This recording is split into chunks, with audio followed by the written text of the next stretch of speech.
Whether I'm feeling all warm and fuzzy with my fingies, or the peer pressuring need to be funny around friends and strangers, or nostalgic about this first season of the DiLisio Likes Things podcast coming to a close. Let's face it, I like riffs. Oh, DiLisio likes things. All kinds of really cool things. He'll tug at your heartstrings about nothing at all. Oh, DiLisio likes things. He'll talk and he'll sometimes sing, but you bet your ass he'll shamelessly plug our other songs. All of his songs. Welcome, one and all, back to the DiLisio Likes Things podcast. My name is Mark, but I go by DiLisio, and two things right off the bat. First, I'd like to shamelessly plug my upcoming show in the Pittsburgh area. If you happen to live close to where I do, I'm playing this is cool, I'm playing a co-headline gig with my new friends, Surefire, the name of the band. And it's going to be a rock show, y'all. Saturday, May 4th, the Funhouse at Mr. Small's, featuring special guest Nick Guckert, formerly of The Living Street. It's going to be super rad, man. We're going to rock. We're going to roll. I got my full 5-piece band with me for this show. Might be a special guest on stage with me. We'll see.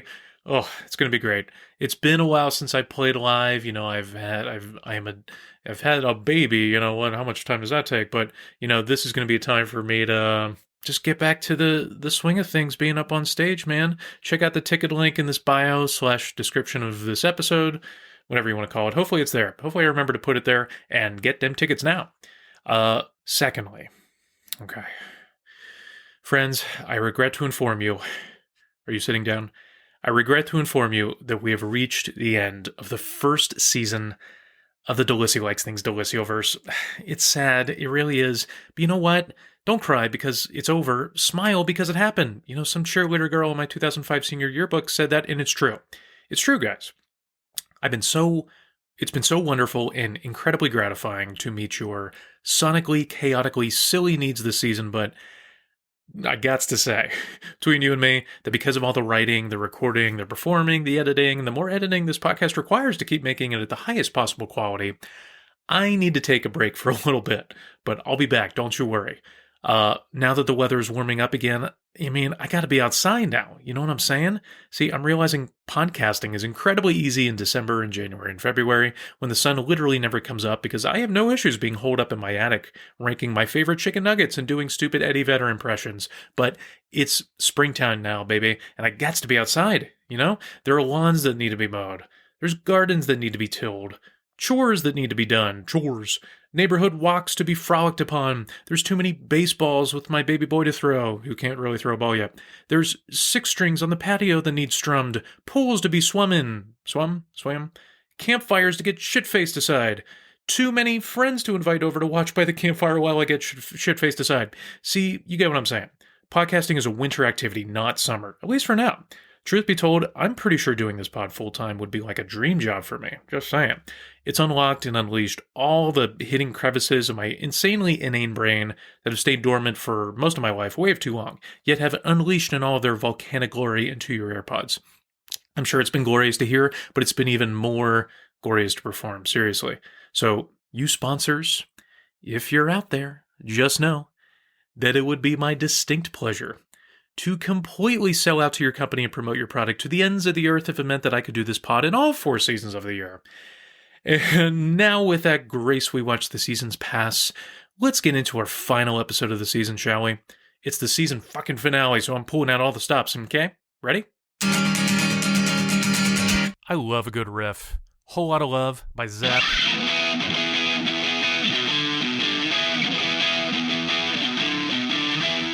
Seven Nation Army.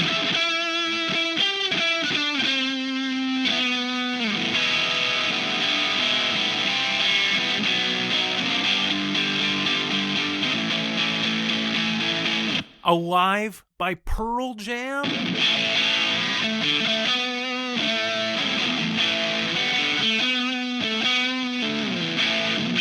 That wasn't great, but you get what I mean. Lost Cause by Billie Eilish.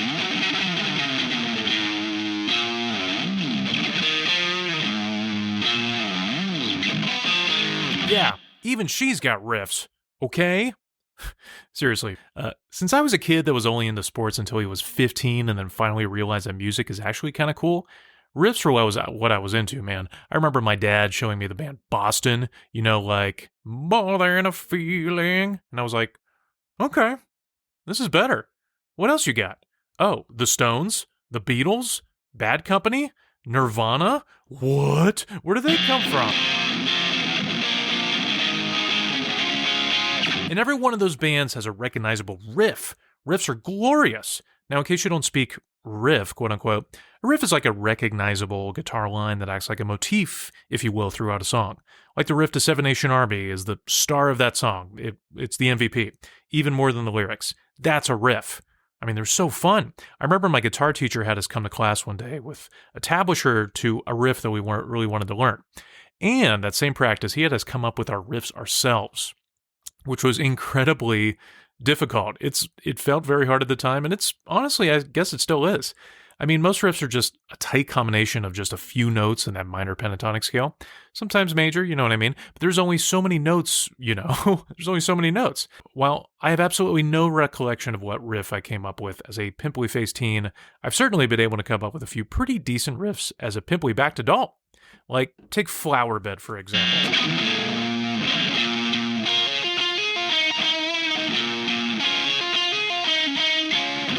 I'm incredibly proud of that riff. And I guess that's why I've never really heard a riff played like it before. Like most riffs, the guitarist is using maybe one or two strings,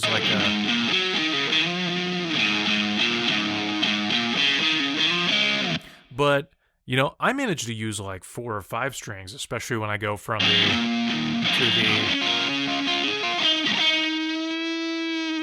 I use that E string as like the bass string, and then these top 3 strings. And I use my pinky for that hammer-on,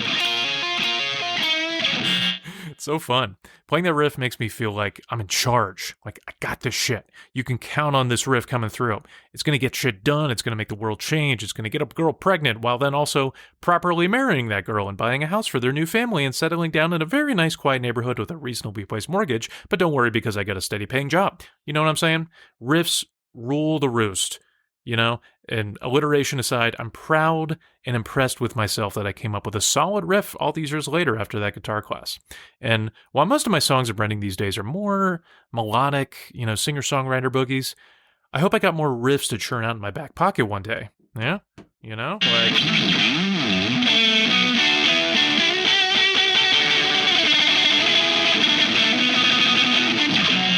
don't know, there's something there.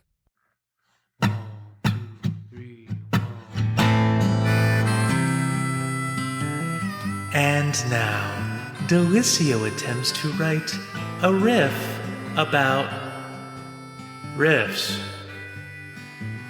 Okay, I'm gonna write a riff about riffs.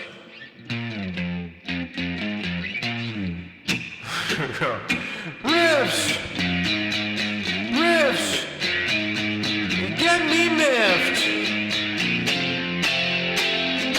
Riffs! Get me miffed! Yeah! Biff! From Back to the Future!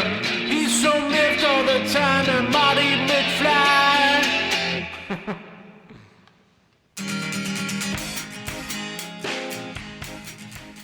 Hi, my name is Mark, and one thing I really like today is new businesses that pop up into my neighborhood.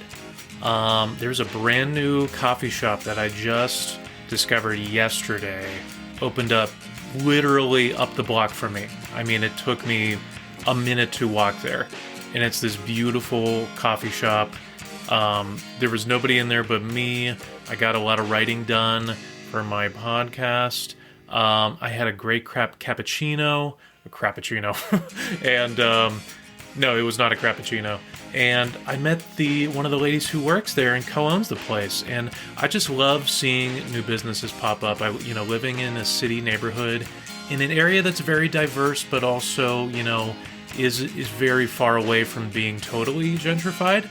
It's really cool to see local businesses popping up where you can just find a friendly face, and especially just coffee. That's just such a great gathering spot for anybody, and that's what I like today.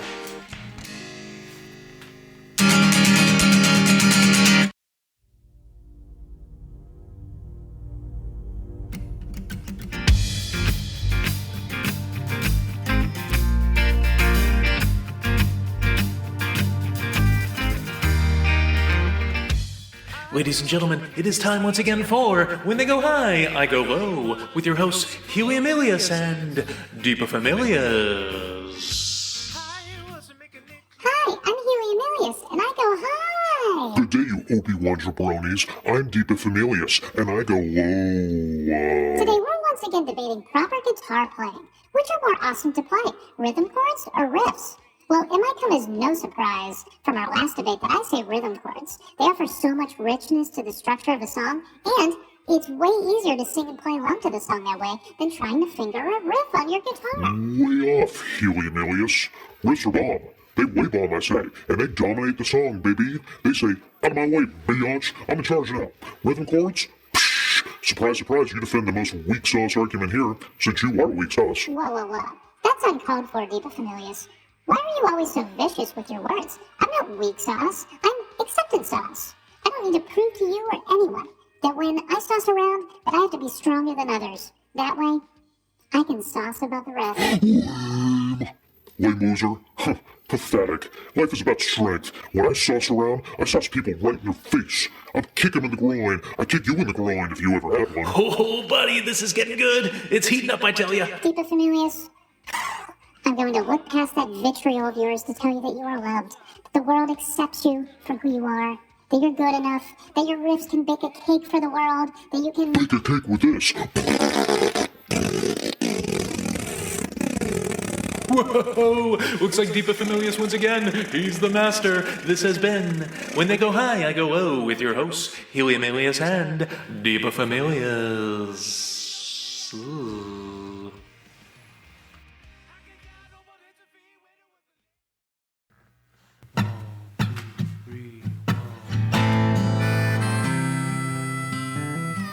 And now, DiLisio he's can't do it.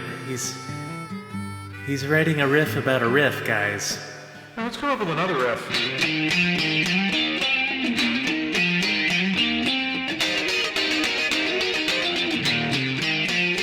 Riff,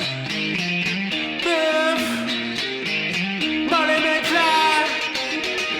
That sounds like a fly. Yeah, like a fly.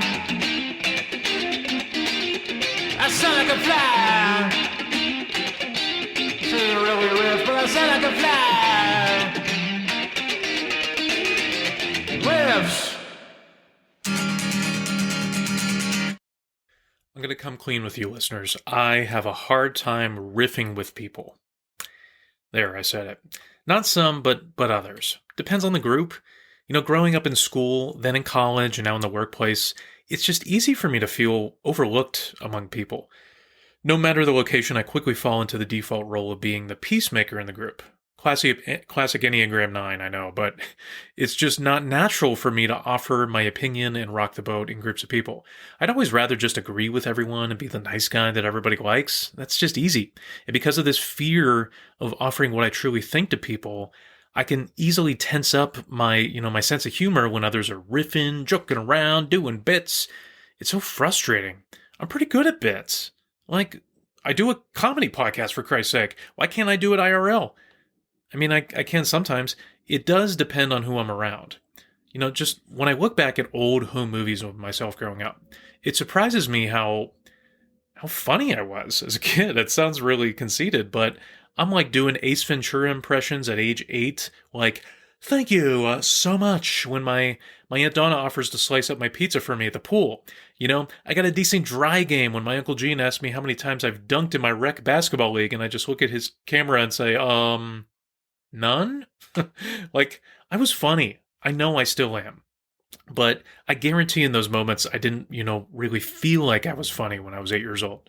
My own self perception feels very different from when maybe other people perceive me as in those moments. But isn't that the case for anyone, I guess? I think about all the groups of people I've been around, mainly dudes. I struggle in groups of dudes. I have a hard time with dudes. And it's hard for me to imagine others in those groups feeling just as insecure as I did while discussing Paradise Lost at school, or the impact of John Frusciante rejoining the Red Hot Chili Peppers again after a long hiatus. I'm speaking in generalities. But, these people, they gotta feel insecure in some ways, right? Don't we all? It's human nature. Maybe people that seem like they can easily riff and joke around, use that as a way to deflect how afraid they themselves are about maybe being found out, or a fraud, or whatever you want to call it. Maybe people that gossip behind other people's backs, sometimes immediately after that person leaves the room. That's not specific at all. Maybe these people are doing it to quickly put the negative attention on anyone else but themselves because they hate themselves.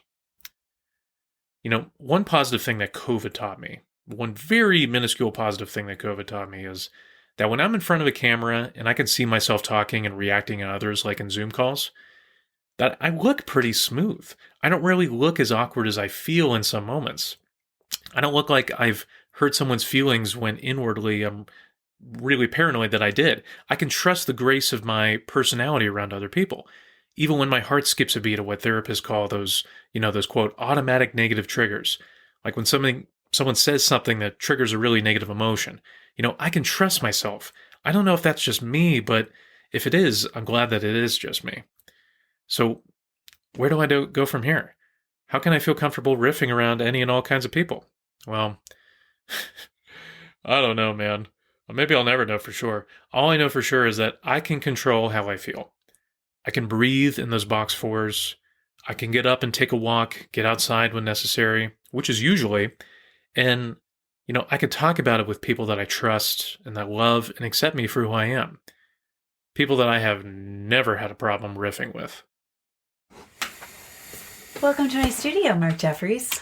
Thank you, Elizabeth Jeffries, PhD. It's wonderful to interview you today. Well, thank you. This is a flipped interview format because I've been interviewing other peeps like yourself for an earlier podcast, but now the tables have turned. The tables have turned. How the turntables. Exactly. So to kick things off, I wanted to know what your favorite color is.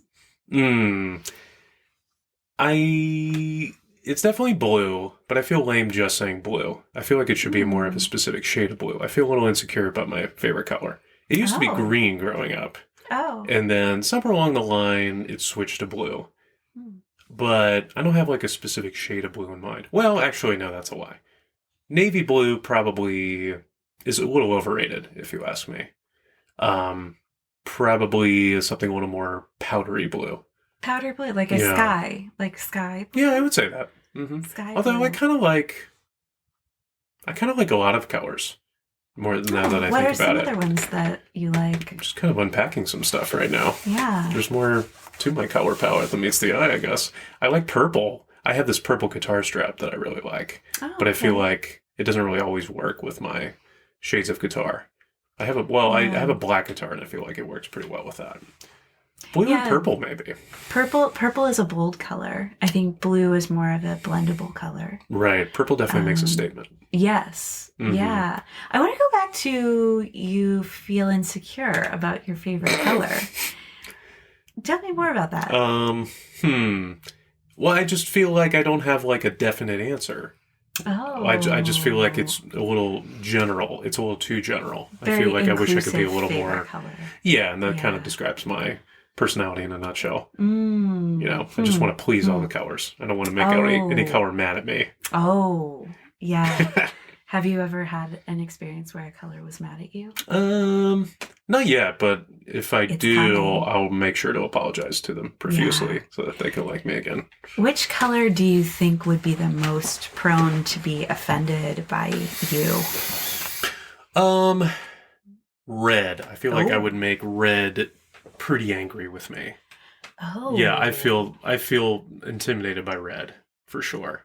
Huh. Yellow seems a little haughty as well. Maybe that's why I'm attracted to green and blue, because they're very chilled out. They're cool colors. They're cool colors. Mhm. I think the bolder, brighter ones, I think their personalities I maybe just don't vibe with. Wow. Yeah. Wow. What about the neutrals? How do you feel about the neutrals? The tans, the beiges, the browns, the cream colors. Yeah. What about those? Those are comforting. Because they don't expect too much, because they're pretty boring colors. They're not going to fly off the handle the way red, orange. Orange, right. I think, is going to pop off at any moment. Orange would be intimidating, for sure. Yeah. Yeah. I would really need to try hard to get them to like me. Yeah. Yeah. Yeah. So I enjoyed your discussion of the new business in your neighborhood, which also happens to be my neighborhood. Coffee. Whoa. Because you live here too? Yeah, I live in this neighborhood. Whoa. I'm not going to tell you where. Okay. But around here. Fair enough.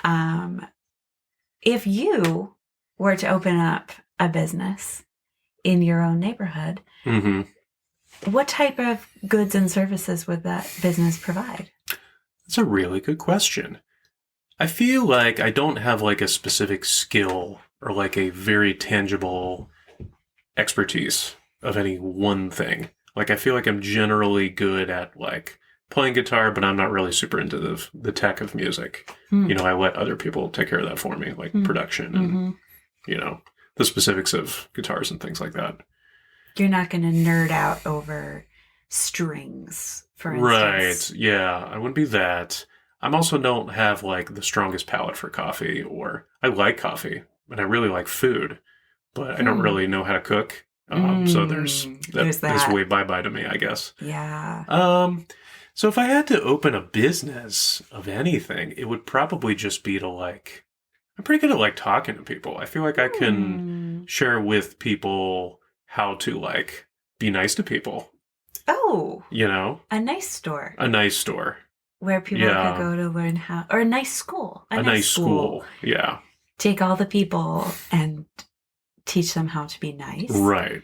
And maybe even just be nice to them. Right. At the nice school. Either that or show people how to watch TV wearing a neck pillow. Oh, okay. Yeah. Does that take maybe a lot of... both can be combined into that. Was watching TV while wearing a neck pillow a skill you had to learn? Did it take you a long time to learn that? I learned that pretty quickly. Wow. Okay. Yeah. Okay. Yeah. Good. It just comes like out natural to me. Naturally. Right. Well, you'd be a good one to teach it then. Yeah. Thank you. I've always struggled with businesses because I feel like, like I said, I would go with a communicative kind of business. It would be very interpersonal. And maybe that's how I can, take people's money is through that kind of strategy. Yeah. Lure them in with promises of niceness and then take their money. Right. This is kind of a terrible business point. I would need to unpack it a little more. I like it. I like it.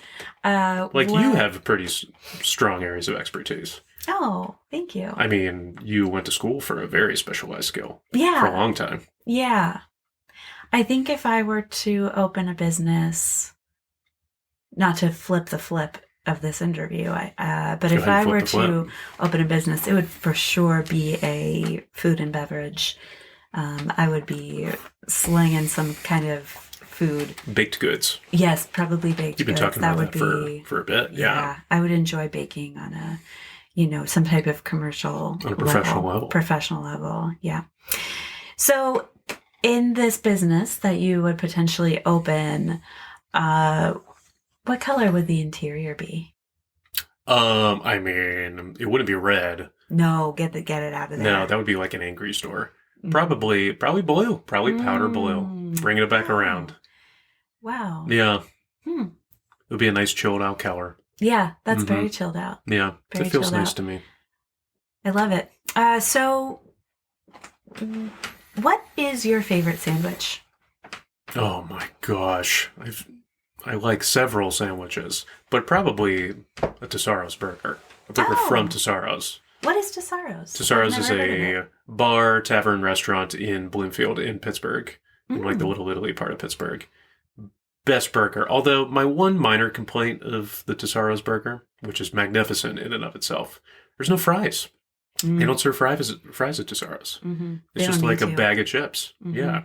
Yeah, they don't have to, I guess. What is it about the DiSaro's burger that sets it head and shoulders above the rest? The ground beef patty is just, it's perfection. You know? Are we talking flavor? Are we talking texture? Are we talking the way it's cooked? All the above? I think it's just all the above. It's the combination of everything. I eat it so fast that I don't typically, look at the ins and outs of what makes it so magnificent, because I usually just want to put it into my mouth as fast as possible. Sure, just experience it. Right. Why analyze it if you could experience it? Right. And I think the setting has a lot to play into the sandwich as well, because you're in like this classic bar that's been around probably since like the 60s. And it kind of has that aura to it, that vibe to it. And you're around all these other yinzers, and it just really adds to it. A yinzer is somebody who talks about like this, that I'm, from Pittsburgh. Down Pittsburgh. Yeah. Right. Down Brighton Heights. DeSaro's. Right. Yeah. I love that. Is there a favorite, rather than category of sandwich, a favorite specific sandwich, an instance when you had a sandwich that was your favorite? Ooh, I specifically remember the first Cat's Deli pastrami sandwich I ever had in New York City. That was pretty epic. And it surprised me how much I enjoyed it, because I like pastrami. I knew that about me. But they have a lot of mustard on it, too, which I grew up feeling like I despised mustard. But I might like mustard now. Was it the yellowness of mustard that you were afraid The straight yellow is straight trash. I still can't do the French's yellow mustard, which it may or may not be your favorite. I love yellow mustard, personally. Right. I wonder if the potential anger of yellow is why you don't like yellow mustard? Do you think there's a connection? Whoa. Not to suggest a connection. Well, I like ketchup. Did suggest a connection. I'm like a 5-year-old kid and put just ketchup on my hot dogs, which I've been teased about before, and I'm gonna stick to it until I'm in my 90s. Right. Yeah. Well, I probably won't have teeth by then, but hopefully I can still inhale a hot dog. We'll blend it up and right. Yeah. So, thank you for that information. You're welcome. Next question, Mark Jeffries. What's your favorite breakfast cereal? Breakfast cereal? I haven't had cereal in a long time. Probably cornflakes is number one. Well, there was a period early on in our married years where I was eating dinner and then about 2 or 3 bowls of cornflakes after dinner. It was impressive. Yeah, probably wasn't the best decision for my overall health, but I learned from it, and I just stopped. Well, I learned from it basically by just stopped not doing it cornflakes anymore. Yeah, right. Getting them out of the house. Cornflakes. Yeah, they're pretty bland, but they're probably, is any cereal like good for you, quote unquote? Yeah, probably not. No. I also really liked Life cereal. Oh, that's a good one. That's an underrated one. And I romanticize Cinnamon Toast Crunch, but that is way too sugary at this point. It lets you life. Down. Yeah. Maybe when our newborn son grows up. We have a son? This is news to me. Wow. Why didn't no one tell me? Well, I guess now you know. Now I know. Yeah, I wonder, is that something that does every child eat cereal? Do they have to eat cereal? I feel like you got to eat cereal. They probably do. Right. Yeah. Even the marketing is going to come for him. So he's going to want cereal. I hated breakfast growing up. I just never felt hungry in the morning. But I still found ways to eat cereal. Interesting. Yeah. So did you skip breakfast in the morning? I would usually just not eat it. I would eat like half of a mushy banana. Well, maybe that was your problem. I'm not hungry for half a mushy banana either. No, yeah, maybe not. Well, you like bananas really brown. I do like mushy bananas, actually. I like them way too brown. Yeah. I have a very specific window of when a banana is good for me. It's about 3 hours in the life cycle of a banana. Exactly, yeah. I like it. Yeah. I guess I found ways to eat cereal, but maybe not during a typical breakfast morning. Right, right. So thank you for sharing earlier about your cappuccino that you had. I am curious about your favorite beverages. We can do hot and cold because I know those are two very Are we talking categories. Alcoholic too? Or I mean, that's a beverage. It is a beverage. It's true. Well, water's probably number one. I am proud of myself that I drink mostly water during my day. I grew up pounding vanilla Coke and Pepsi. Typical 90s kid. Yeah, right, in high school and stuff. So soda doesn't really appeal to me anymore unless we go to the movies. Then I'm getting a big-ass thing of soda. And then I have to pee throughout the whole movie. But whatever. What is it's it about a movie that appeals to your soda taste buds? I don't know. I feel like it's what everybody's doing. I feel like that's the experience of going to a movie. I don't really even feel like drinking an alcoholic beverage during a movie. I feel like you got to have popcorn. You got to have a big thing, like a big gulp of Coke. Yeah. In that big waxy paper cup with a straw. Right. And you hear the ice and you like do the thing with the straw on the ice. Like, you know, that thing. Yeah. It's all part of the experience, baby. And that AMC little prelude to a movie. Right. That gets you in the mood because you hear the pouring of the fountain. The fizziness. Right. Wow. So there's that. But yeah, I would say I mostly drink water. I do like me a shot of tequila every once in a while. I really like my own homemade wine, which could be a conversation for another You make wine? episode. Yeah, you didn't know that? I never knew that. Oh, wow. I mean, I've been I live doing in it the our neighborhood. kitchen for like 3 years. Maybe just because you live in the neighborhood and I just don't live come over around. that often. Okay, Yeah, I don't know where you live, really. Sure. So your homemade wine, is it a distinct... Have you ever had a store-bought bottle of wine that reminds you of your wine that's similar? Or is yours... Is there something different about your... I think what's different about mine is that I made it. I don't really care about it not being up to a, connoisseur's standard for wine. I just like the fact that it's like old moldy grape juice that fermented and now it's drinkable. And that gives me a good buzz. Right. Yeah. You just dump a bunch of juice in a thing and out comes wine. Right. Yeah. And I do it the way my grandfather has done it for many, many years and is stubborn about it. And maybe that stubbornness has been bequeathed onto me. That's special. In some ways, yeah. That's very special. Yeah. So coffee shop, what's your order? Does it depend on the time of day? Definitely in early afternoon, late morning, early afternoon, it's going to be a cappuccino 100% of the time. If it's early morning, I might just have a straight up cup of coffee. Like if it's 6, 7 a.m., I don't think I'm in the mood to have a fancy cappuccino. Yeah, you just want to get it in the system. Yeah, a cup of coffee early in the morning feels steady. It feels like this is how I'm going to start my day. Yeah. It's going to, it's going to give me that consistency that I need. Cappuccino feels a little too fancy, and especially during like a weekday, because I have a lot of opinions about coffee. Yeah. Wow. So a cappuccino is something more to be savored, maybe? Yeah.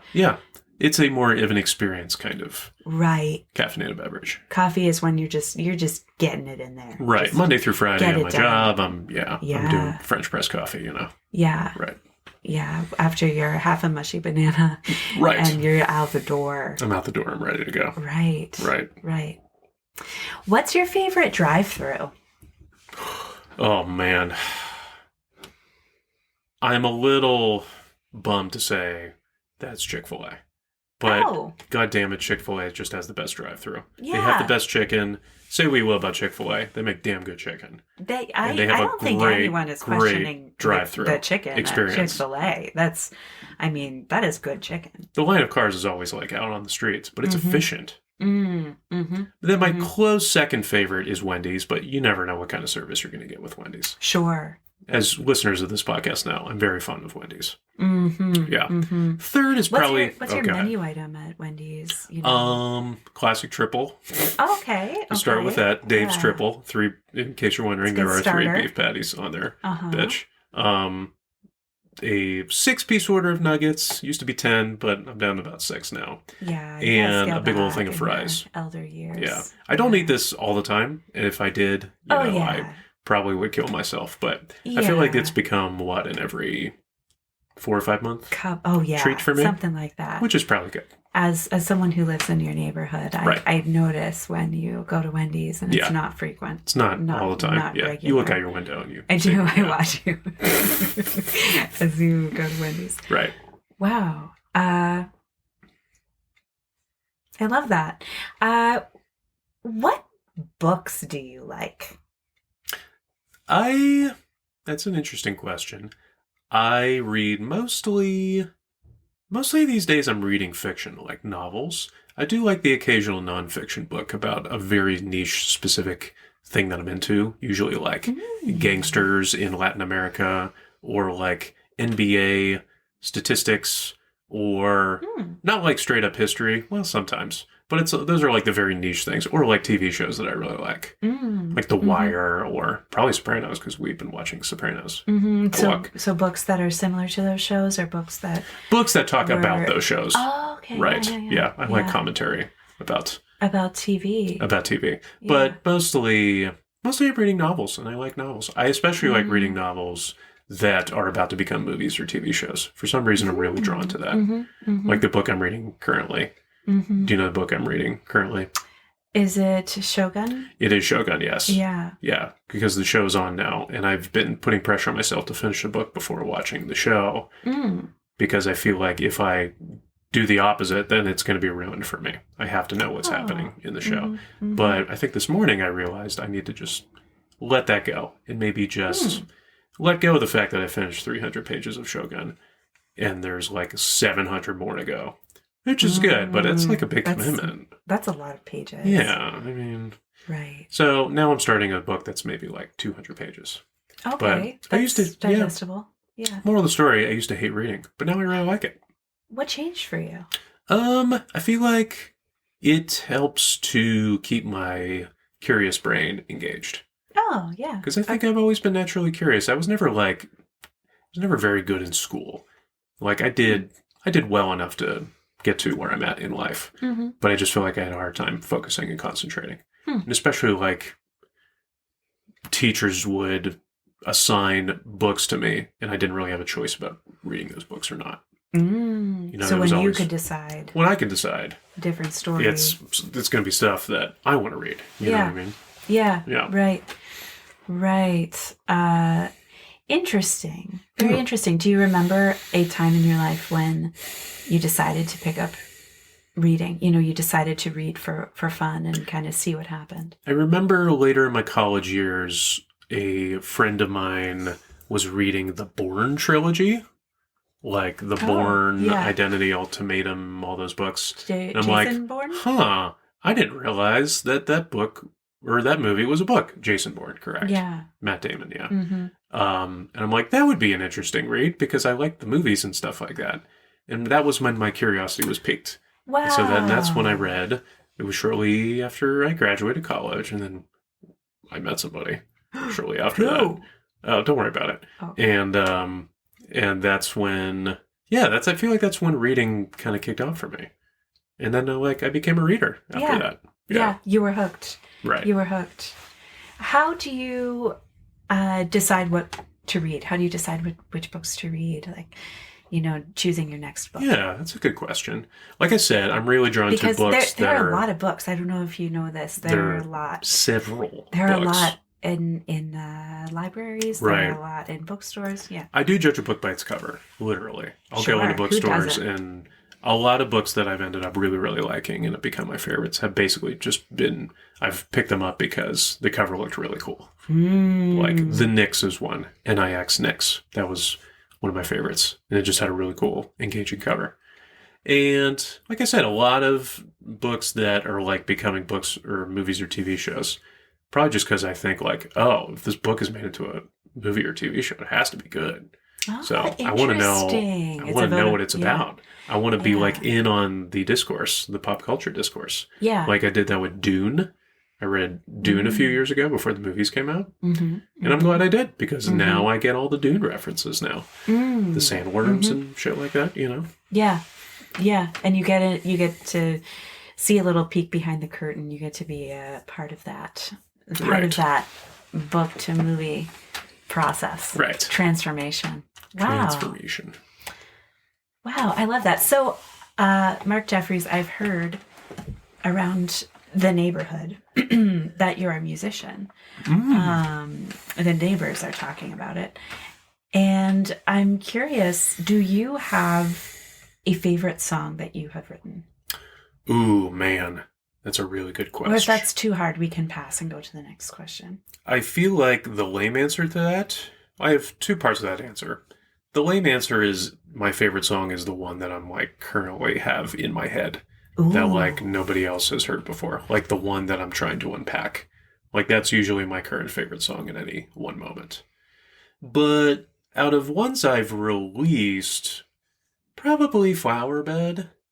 It's got, like, I'm proud of the guitar riff that I came up with, and yeah, it's got the elements of, like, blues and a little bit of hip-hop thrown in, and that's what kind of drew me to wanting to write music to begin with. Mm-hmm. Like, that's the song where I feel like I tried to sound as much as I could like the Black Keys or the White Stripes. But I'm realizing that I'll never fully 100% sound like either of those bands, which used to really bother me, but now I'm realizing... like, no, maybe I just sound like me. You know, I have elements of those bands, but like sounding like me is what's most important. So I feel like that song helped me to realize that. Flower Bed, yeah. Yeah. I like Youth is Wasted on the Young. I like that one a lot too. It means a lot to me. Yeah. I also really like Retiro as well. Lovely. Yeah. Those three. I guess maybe I'm Those are very different styles, all three. They are. Different styles and show a lot of breadth. I Yeah. That's interesting. That. Oh, it's just obvious. It's just a fact. You know, while you will never sound like the Black Keys or the White Stripes, Jack White will never sound like DiLisio, you know. So you have, I think that's ooh, that's good. I think that's a valuable realization. Yeah. Wow. That's really helpful. They're never going to sound like you. That is true. You offer something that no one else does. Damn. That's good. I love how your favorite song is the current one that you're working on, because you always have a favorite in that case. Yeah, I always have a favorite. It's always a new one. I never get bored, I guess. And that's helpful to me, because I feel like a lot of my... It's just, I think as a human, it's easy to just get bored with just your life in general. And I feel like my job is it's very cut and dry, and you kind of know what to expect. And like, my job is steady, and it gives me everything I want to do in life. But without music, I feel like maybe my life would be a little bit boring. So music allows my life to be less boring. That's beautiful. Yeah. As Betty Draper once said, only boring people get bored.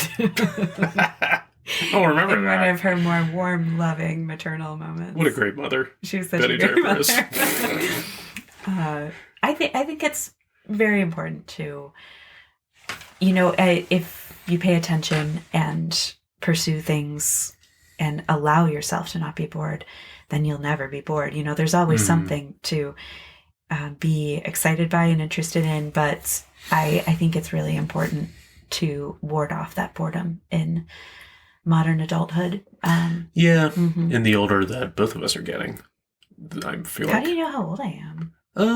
I've heard from down the street. Oh. Neighbors talk. Yeah, they do. Block parties, you know. But just being surrounded by people who I work with / I'm around that just seem bored. Maybe they've given up on trying to not be bored. And it kind of leads to misery and, you know. And I don't feel like I'm there yet. Maybe someday I'll be okay with being boring and boredom in general. But I'm not quite there yet. You know, my money is on, I don't think you're ever going to be okay with being bored. Yeah. I've known you for a while in the neighborhood, and I don't think you're ever going to be a boring, bored person. That's helpful. That's not your nature. Yeah, that is true. I mean, think about all the things you like. I like so many things, guys. A lot of things. Yeah, I started this entire thing because of things that I like. That was my inspiration. That doesn't sound boring to me. No. That sounds the opposite of boring. Fair enough. Do you remember as a child being bored? Yeah. Yeah. Yeah. When we would go to Gabriel's, the clothing store. I hated it there. Yeah, that was bad. When My Nana and Papa would babysit Your me. My Nana and Papa. You don't have a Nana and Papa? It's my Italian grandmother and grandfather, okay? Okay. Yeah. One question. Are you an adult? Well, some parts of me, it's debatable. But they would watch me and my cousins Dan and Paul when the girls got to go to Niagara Falls, and we would pass the time by throwing like crab apples against trees.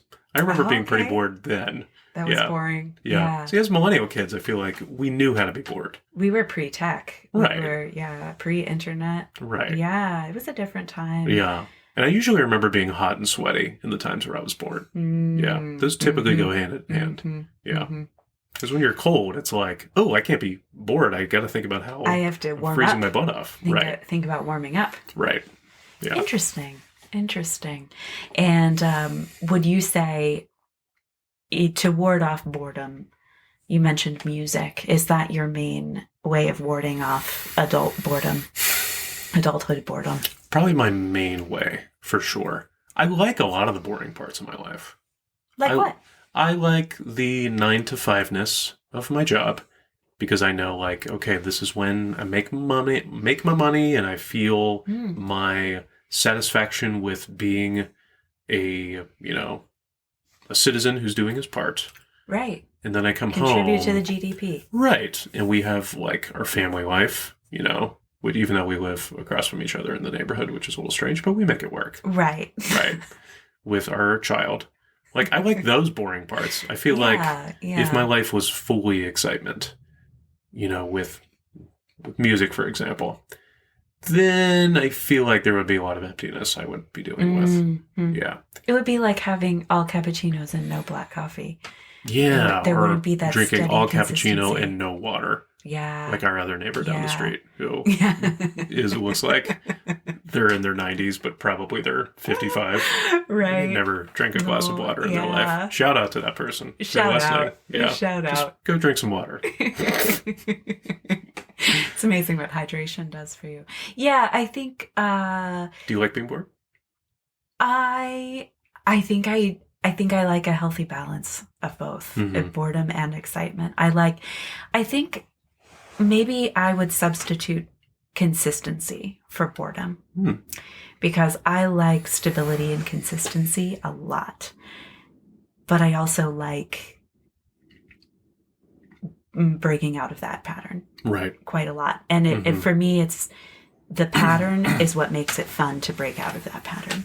The consistency is what makes it fun to travel and whatever it is, go away on a trip, or because our lives for the past 3-4 months have been on the surface kind of boring, but like we've laid the base for that boredom. I mean, we had a child, and that was not boring. Oh, I keep forgetting about that. Yeah. Oh, okay. Now, and it's a very consistent schedule. It's a very predictable schedule. Right. I know exactly what I'm going to be doing every day for the next we have a 90 combined days. calendar, for crying out loud. We do have a combined calendar. Right.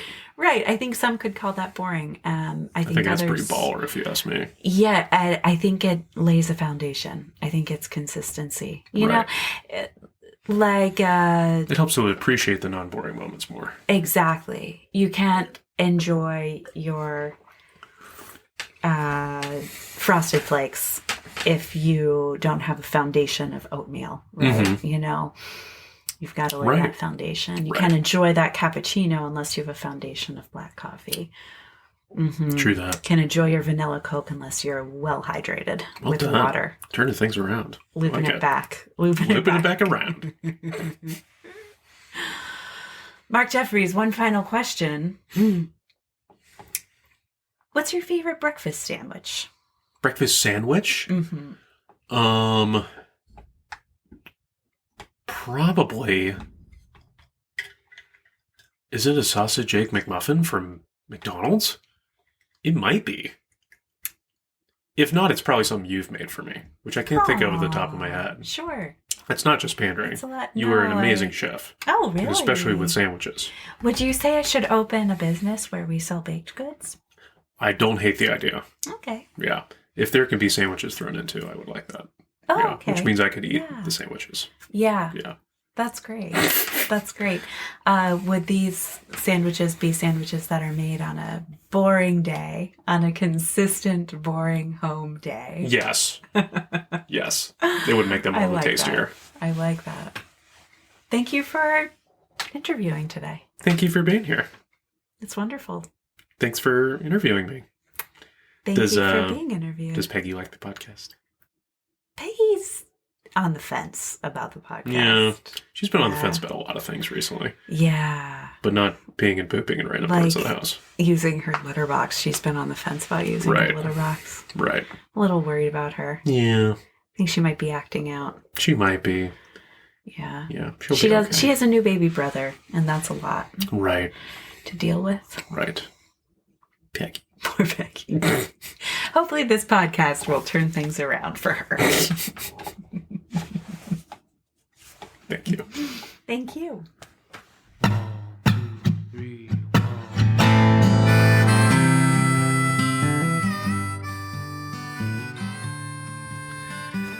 Oh fucking God, is this it? Please be it. Just kick me in the balls. I'm done. Riff, riff, riff, riff. Riff, riff, riff, riff, riff, riff, riff, riff, riff, riff. This is just pain, but a riff. Riff, riff, riff, riff, riff, riff. Riff, riff, riff, riff, riff, riff, riff, riff.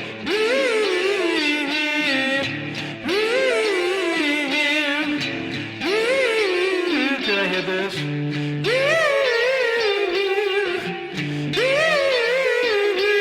Oh, that's so bad.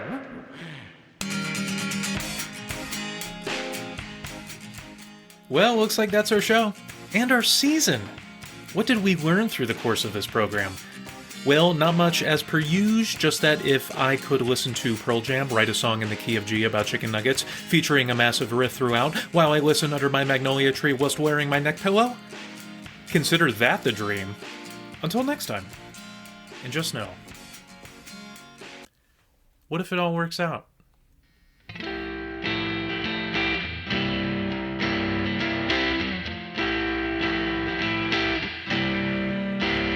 How much longer will I be chasing cars if I call? Will I be worlds apart from my heart? All I've ever wanted is right back home. How much longer will I be sinking fumes on me? Fart in the wind along this route, always pushing too hard. I can't even afford to thumb back home. What if I can't learn to survive? Then I'll never thrive on this road for miles. No more smiles, so beguiled by what's past my neighborhood. How much longer will I be pumping fuel into these songs? I just don't know what to do if I'm not as popular as I was at my school back home.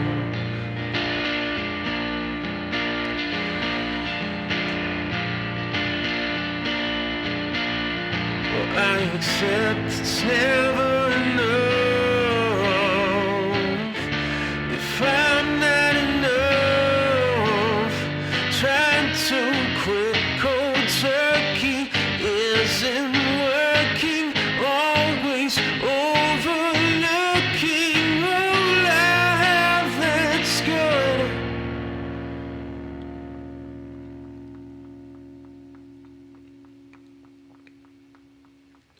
How much longer will I be chasing cars if I call?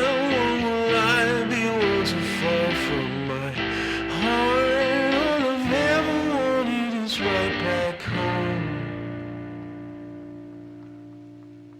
The DiLisio Likes Things podcast, starring Mark Jeffries as DiLisio and Peggy as herself.